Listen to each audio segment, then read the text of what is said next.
through the neighborhood, did a U-ey, went back out, and went on the highway. Okay, so they're driving around everywhere and putting up telescreens. What's your question for Porter? My question for Porter is regarding the Federal Reserve in New York. And, of course, they're not federal. When I was, and I shared this with you, Alex, a few weeks or maybe a month or so ago, I was in the Merchant Marines. I went to the Merchant Marine Academy on Long Island. Our field trip for economics, or for when we were back there as plebes, was to go out at Wall Street and have a tour of the Federal Reserve. When we were taken down to the into the basement, our guide was very arrogant and saying, "Oh, we've never been broken into, we won't." But he took us down into a room and in a caged area. If you stuck your finger, and it showed on wooden pallets piles of gold bullion, and he basically said, for each pallet of gold you can see here, that is gold for various different countries. That's Zimbabwe. All right, I understand. I'm going to have to let you go in about 10 seconds. Do you have a question? My question to Porter is, and of course this was in 81, Porter, is that just a dog and pony show, or is that real gold? All right, I appreciate your call. We know that they have a fraction of gold backing for their fiat currency. In fact, it's not even officially gold-backed. Porter? It's true that the Federal Reserve Bank in New York holds a lot of gold bullion on deposit for other countries. I don't really think that plays a role in our discussion. As I've said, no matter how much gold the Federal Reserve has, it's not nearly enough to back the currency they've created over the last couple of years. So for the gold to be used as backing again, the price of gold would have to go much, much higher. Porter, on a side issue, we're going to skip this final break in this hour. Before we let you go at the bottom of the hour, we're going to take more calls, and hopefully they can be quicker questions. I don't mind long questions, but we're almost out of time here. WikiBeeLeaks EPA document shows it knowingly allowed pesticide that killed honeybees. That's what the German study showed 3 years ago. There's an example of this culture of corruption where they know that honeybees are dying in some areas almost completely, and the government doesn't care because they're owned by special interest that have no connection to reality. I mean, we're in a lot of trouble, Porter. Yeah, I agree. I've read a lot of the WikiLeaks material. Even before the guy became famous, I've been using WikiLeaks in my research for the last year, and I've always found the content to be excellent. And I certainly I don't know why Americans would feel threatened by someone telling the truth about what our government's doing. If our government's not acting in our best interest, why shouldn't we know about it? People get off on being slaves. They like being hurt real bad, and don't worry, the system's going to hurt you real bad. Mark in Georgia, you're on the air with our guest. Porter, go ahead. Hey, Alex and Porter, great job on your site. I signed up after I heard your ad on Alex's show. Porter, I have 3 quick points. One is, what's to stop the Federal Reserve from continuing to manipulate the bid-to-cover ratio on the Treasury bonds by funneling money to the Caribbean hedge funds and having it come back into the Treasury appearing to be as independent Treasury purchase? Mm-hmm. 2, on the oil side, Saudi Arabia is corralled more militarily than they don't love the dollar. They're just strung up by the U.S. Army. And then the third thing is, I don't think they're going to let the dollar go so quickly until they have something in place like the Bancorp or the SDR. Those are my 3 points. Okay, great. I think those are all excellent questions. To your first point, yes, under the regulations that the Fed operates under, authorizations from Congress and such like that, they can buy any asset they want.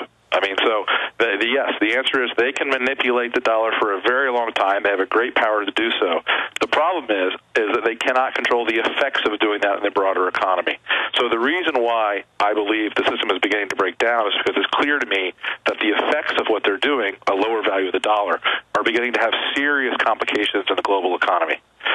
In regards to Saudi Arabia being a slave to America's military power, you're exactly right. That's exactly true. Unfortunately, that doesn't mean that Saudi Arabia is going to continue to give us oil. If you look back at the history of Saudi Arabia, every time we have done something to devalue the dollar, they have been successfully able to negotiate a vastly higher price for crude. I have no doubt that will continue.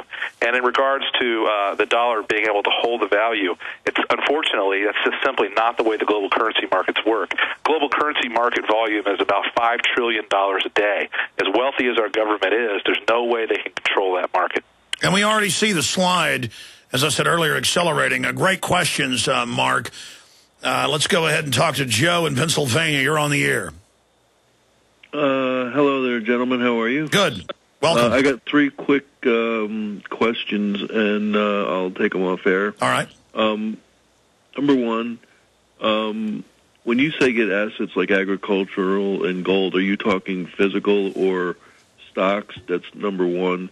And number two, if I do buy the stocks, let's say I have about $10,000, and the system implodes and the dollar collapses, how do I get my money back out of the markets, and what do I do with it once I get it? All right, well, what I would do personally, and I'm going to get Porter's take, but I want to see if he agrees with me. If you only got $10 grand, I would buy silver. Personally, that's the poor man's gold, because there's not much to hedge there. Maybe a little gold and then some silver. But, I mean, let's get Porter's take on what I just said. I think the questions are a little bit more strategic than that, which was not just what I should buy, but how am I going to be able to use it? And I think it's really it's a very good and honest question, and I appreciate you asking it because I'm sure a lot of other people have it.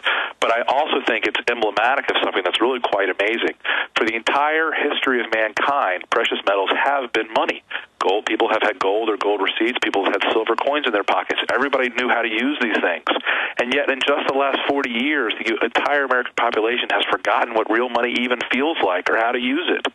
The point of buying bullion and silver, gold bullion and silver bullion today, is so that when the monetary system collapses, you'll still have money. Because when the paper money collapses, people are going to demand real money again. And real money is gold and silver. And whatever new fiat they have, you can also cash it in at that point. And in history, it will save its value so you won't have the devaluation. Right, and so, by the way, if you want to put yourself on a gold standard today, it's really easy to do. You can buy gold very easily from bullion dealers all over the country. You can keep your savings in gold, and when you have to go spend money, you can go to a local pawn shop or a local bullion dealer and cash in a coin every week, and now you've got your spending money. Yeah, instead of going to the bank to get paper out or to write a check, you're the bank, and then you'll cash it in for their confetti at the point, and your gold and silver historically will rise with the devaluation, and so it's saving your value. It's a hedge against inflation. But I appreciate your call, Joe. Great questions. George in Connecticut, you're on the air with our guest. Yeah, I have a question as far as I'm 59 and a half. Most of my money's in IRAs. I have it in GLD or in hard currency, but you're talking about getting it out of the country before. So what the heck do I do? And I'm almost ready to jump ship and maybe go to Russia. I have an apartment there. My wife's from there. I mean, at least the ruble might be worth something. They have some value. Well, the problem is they'll shake you down over there, too, Porter. Well, actually, I don't have any experience of living in Russia, so I can't really talk about that. But I do think that one of the things that I feature on my video is there are 5 different assets that you can own legally outside the country that you don't have to report to the government. And I think it's very important for people to begin to move some assets outside the country, assuming that you are a person of significant wealth. You're going to want to put some of that stuff outside of the reach of these bureaucrats, because as this thing unravels, they're going to tax anything they can find. And when people get your newsletter, they find out the strategic ideas you've got to safely move something offshore, and you can find out more with the free video at endofamerica3.com. Go ahead, caller. Go ahead, George. The IRA related to the problem. I mean, that's my complication, where it's all stuck in IRAs. Not easily got, dissolved. Well, you can do what you want. I'm not going to give advice. I have no IRAs. I would take, personally, the penalty and physically hold. But, Porter, what's your take on that? Before you do that, I can't give a lot of very useful advice over the phone, and I don't mean to give any particular investment advice to any individual, but there are ways of dealing with your IRA. You should really speak to an asset protection attorney, or you should try reading my newsletter for some details about it. But you can do things like form your own corporation so that you can get control of your IRA. You can put it anywhere you want. Oh yeah, that's folks do that. Create a corporation, move it into your corporation. Now you've got control of it, and then you can have that corporation convert the IRA, right? Well, you could just use that corporation operation to do things like buy real estate overseas, which doesn't have to be reported. There are lots of variations on these things. There are important rules you have to follow if you're going to do anything like that. So please, make sure you speak to a competent attorney. Get some actual advice. Don't just say, I heard a guy say it on the radio when the IRS comes knocking on your door. Exactly. This stuff is got to be done exactly right. It's very dangerous. Absolutely. And they're starting to clamp down. I mean, I'll just put it to you this way.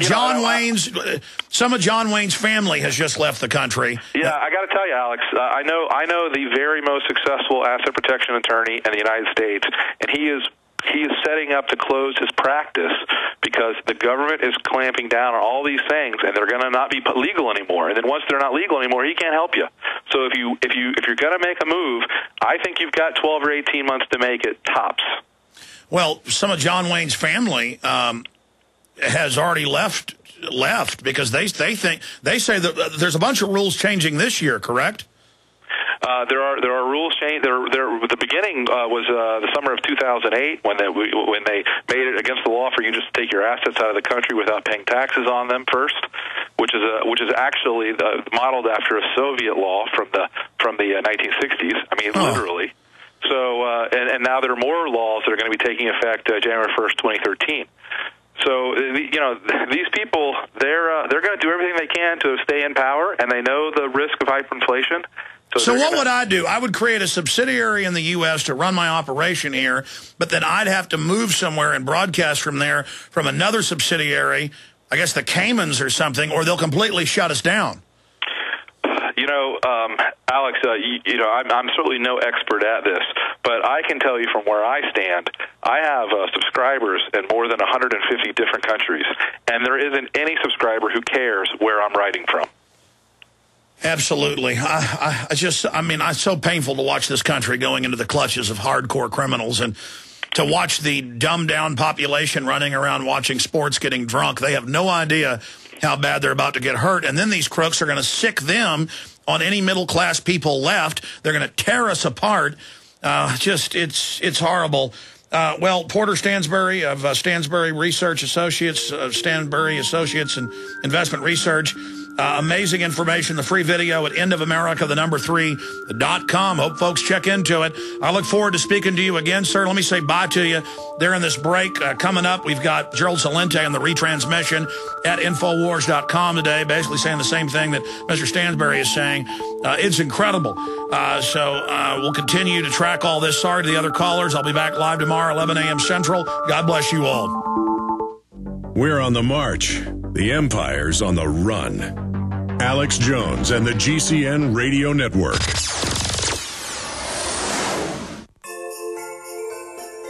Hi, this is Alex Jones. You've heard me talk about the delicious, easy-to-fix, and very storable foods from eFoodsDirect.com. I've told you for years that eFoods Direct has the best storable food on the planet.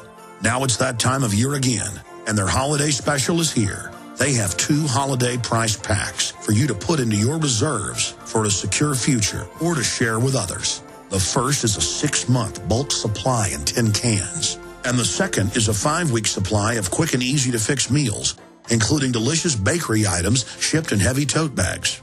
Now, for a limited time, when you order 2 or more of these special holiday packs, you'll get free shipping on your entire order.